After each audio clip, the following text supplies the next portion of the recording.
My doctors and the people who work with me are doing this to kind of preserve me in a way and give me life so that I can go on. And I kind of feel the same way about museums.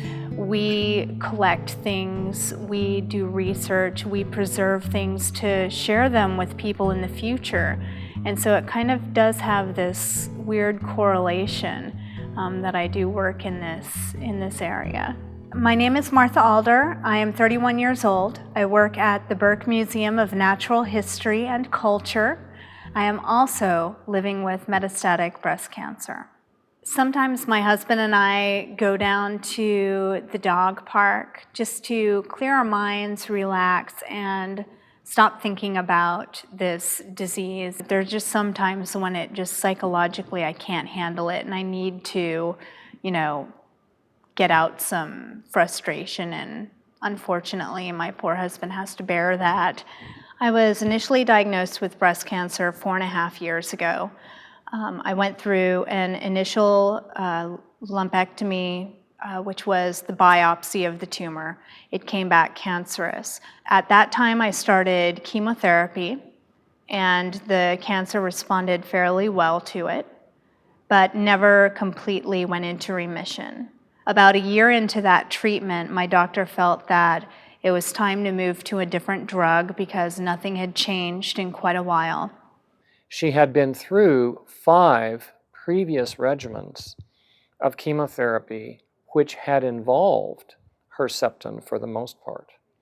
And her disease had actually progressed relentlessly through those programs of treatment.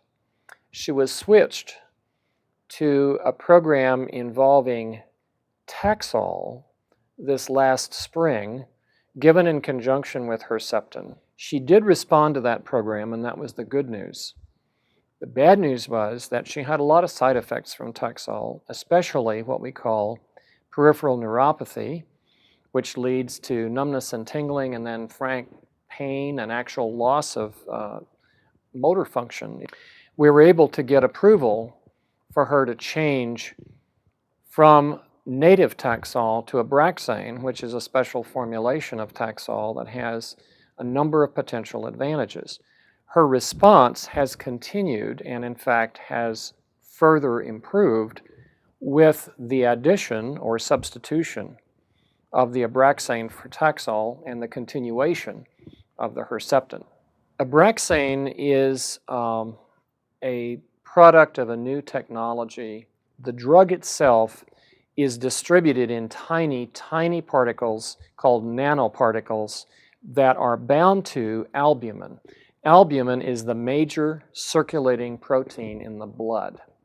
Tumors have figured out a way to get albumin concentrated in them because albumin is a major source of nutrition.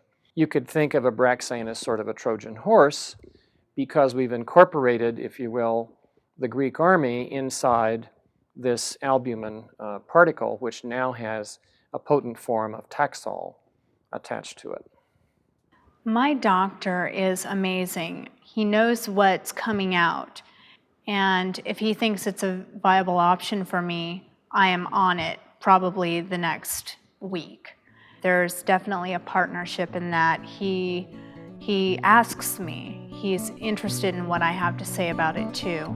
I feel very lucky to have someone like that looking after me.